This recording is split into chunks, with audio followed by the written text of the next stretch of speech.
नहीं नहीं, ये सब जैसे लोफार लफंगा से हम लोग डरने वाले हैं। ये नीतीश कुमार के दलित हैं। नीतीश कुमार 20 साल में दलितों को जितनी आवाज दी है, इन जैसे लफंगों से हम लोग डरने वाले हैं। उंगली दिखा रहे थे, गलत भाषा का प्रयोग कर रहे थे, कुत्ताम कर रहे थे।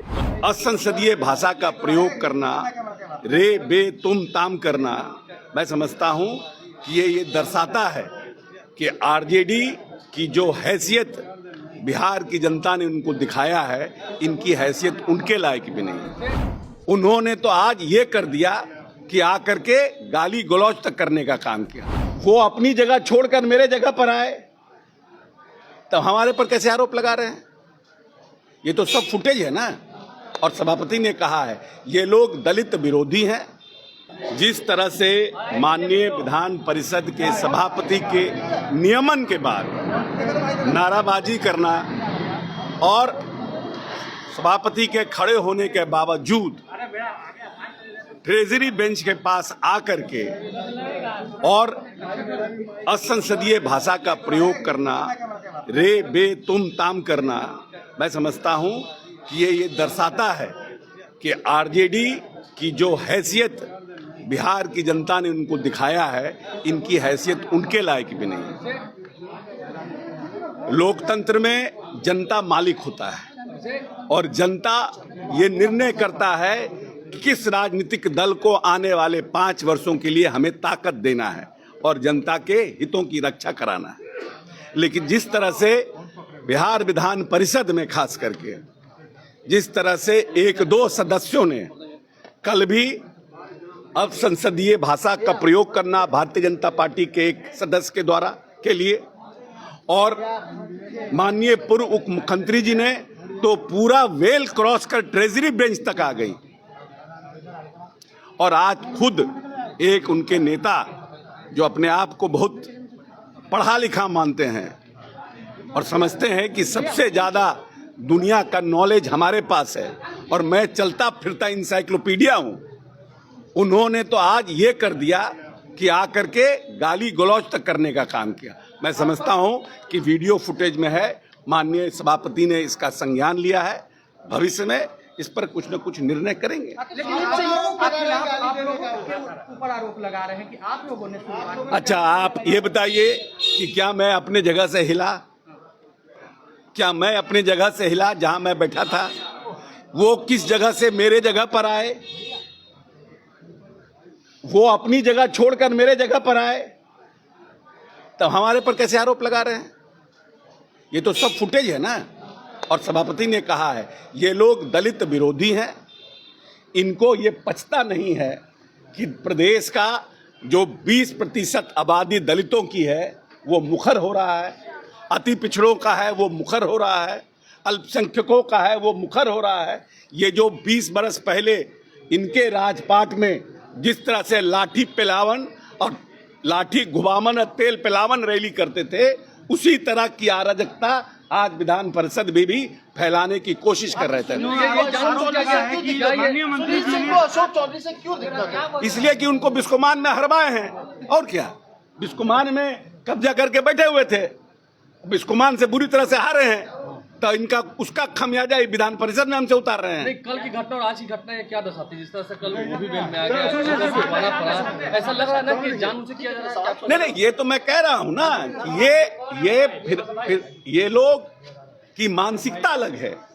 ये डेवलपमेंट ओरिएंटेड मानसिकता के लोग नहीं हैं। ये बिहार की विकास नहीं चाहते हैं। ये पूरा विधान परिषद को हाईजैक करना चाहते हैं और हाईजैक करके रखना चाहते हैं। जबकि नीट के परीक्षा में नीट के जो मामला है या दरभंगा का जो मामला है, जैसे हमारे विधान परिषद सदस्य नीरज जी ने कल कहा कि दरभंगा पास्को एक्ट में है, हमने 1.5 घंटे में ही जो इसमें आरोपी उसको गिरफ्तार कर लिया। ना एफआईआर डिस्क्लोज कर सकते हैं, ना आरोपी डिस्क्लोज कर सकते हैं, न जिसके साथ घटना हुई है सुप्रीम कोर्ट के ऑर्डर के बाद, निर्भया कांड के बाद। लेकिन तो वो कह रहे हैं नीट में क्यों नहीं हुआ? अरे हर केस का अपना अपना एक एंगल होता है और लगातार बिहार पुलिस प्रयास कर रही है। लेकिन आप तो करते, आपके समय में तो यहाँ अपराधियों का, व्यापारियों का, डॉक्टर का, सबका यहाँ पर अपहरण होता था।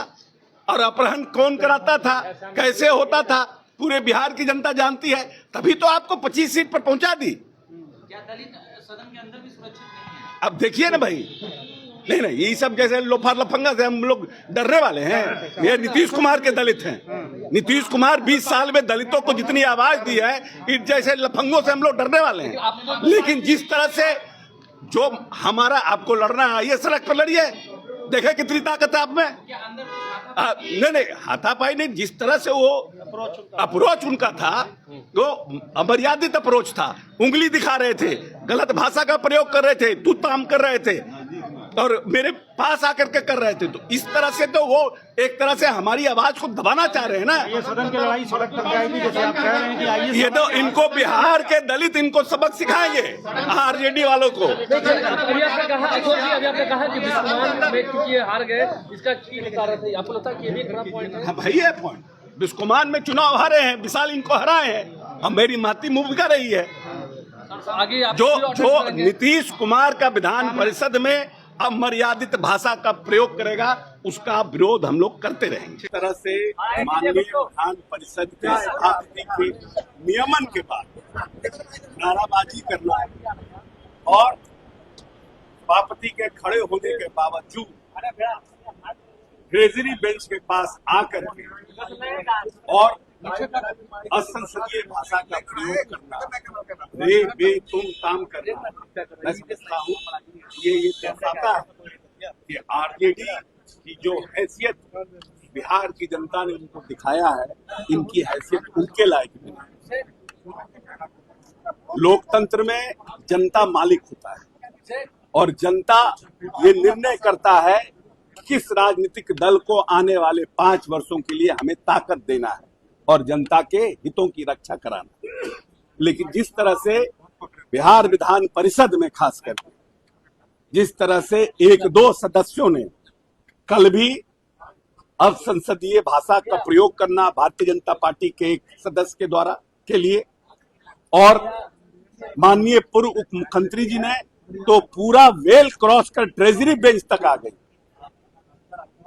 और आज खुद एक उनके नेता जो अपने आप को बहुत पढ़ा लिखा मानते हैं और समझते हैं कि सबसे ज्यादा दुनिया का नॉलेज हमारे पास है और मैं चलता फिरता इंसाइक्लोपीडिया हूं, उन्होंने तो आज ये कर दिया कि आकर के गाली गलौज तक करने का काम किया। मैं समझता हूं कि वीडियो फुटेज में है, माननीय सभापति ने इसका संज्ञान लिया है, भविष्य में इस पर कुछ न कुछ निर्णय करेंगे। लेकिन इनसे आरोप के ऊपर आरोप लगा रहे हैं कि आप लोगों ने सुनवाई। अच्छा, आप ये बताइए कि क्या मैं अपने जगह से हिला?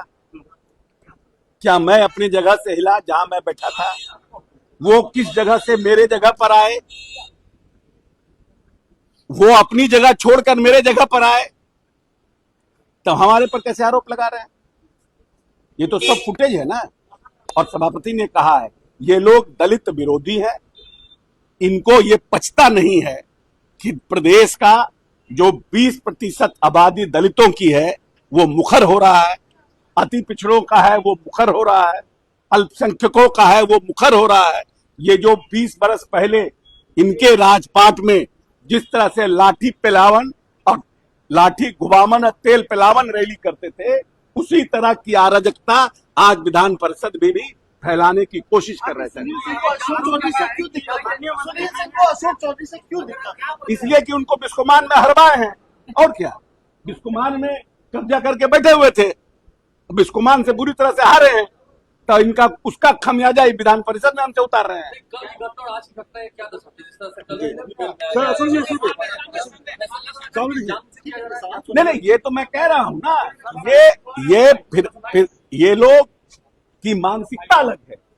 ये डेवलपमेंट ओरिएंटेड मानसिकता के लोग नहीं हैं। ये बिहार की विकास नहीं चाहते हैं। ये पूरा विधान परिषद को हाईजैक करना चाहते हैं और हाईजैक करके रखना चाहते हैं। जबकि नीट के परीक्षा में नीट के जो मामला है या दरभंगा का जो मामला है, जैसे हमारे विधान परिषद सदस्य नीरज जी ने कल कहा कि दरभंगा पास्को एक्ट में है, हमने 1.5 घंटे में ही जो इसमें आरोपी उसको गिरफ्तार कर लिया। ना एफआईआर डिस्क्लोज कर सकते हैं, ना आरोपी डिस्क्लोज कर सकते हैं, न जिसके साथ घटना हुई है सुप्रीम कोर्ट के ऑर्डर के बाद, निर्भया कांड के बाद। लेकिन तो वो कह रहे हैं नीट में क्यों नहीं हुआ? अरे हर केस का अपना अपना एक एंगल होता है और लगातार बिहार पुलिस प्रयास कर रही है लेकिन आप तो करते, आपके समय में तो यहाँ अपराधियों का, व्यापारियों का, डॉक्टर का, सबका यहाँ पर अपहरण होता था। और अपहरण कौन कराता था, कैसे होता था, पूरे बिहार की जनता जानती है। तभी तो आपको 25 सीट पर पहुंचा दी। क्या दलित सदन के अंदर भी सुरक्षित नहीं है? अब देखिए ना भाई, नहीं ये सब जैसे लोफा लफंगा से हम लोग डरने वाले हैं। नीतीश कुमार भी दलित है। नीतीश कुमार 20 साल में दलितों को जितनी आवाज दी है, इन जैसे लफंगों से हम लोग डरने वाले हैं। लेकिन जिस तरह से जो हमारा, आपको लड़ना आइए, सड़क पर लड़िए, देखे कितनी ताकत है आप में। क्या अंदर नहीं हाथापाई नहीं, जिस तरह से वो अप्रोच उनका था, वो अमर्यादित अप्रोच था। उंगली दिखा रहे थे, गलत भाषा का प्रयोग कर रहे थे, उत्तम कर रहे थे, और मेरे पास आकर के कर रहे थे। तो इस तरह से तो वो एक तरह से हमारी आवाज को दबाना चाह रहे हैं ना। ये तो इनको बिहार के दलित इनको सबक सिखाएंगे, आरजेडी वालों को। इसका छीन उतारा चाहिए, आपको लगता है कि ये भी अपना point है? हाँ भाई, ये पॉइंट बिस्कुमान में चुनाव हारे हैं, विशाल इनको हराए हैं, अब मेरी माती मूव कर रही है। आगे आप जो नीतीश कुमार का विधान परिषद में अमर्यादित भाषा का प्रयोग करेगा, उसका विरोध हम लोग करते रहे। विद्या विहार आवासीय विद्यालय 29 वर्षों से आपके बच्चों को शिक्षा, खेल और सांस्कृतिक रूप से समृद्ध कर रहा है। बिहार के पूर्णिया में स्थित हमारा 40 एकड़ का हरा भरा परिसर और 27 एकड़ का खेल मैदान एक ऐसा वातावरण प्रदान करता है जहां विद्यार्थी न केवल पढ़ाई में बल्कि हर क्षेत्र में आगे बढ़ते हैं। विद्या विहार आवासीय विद्यालय परोरा, पूर्णिया, बिहार।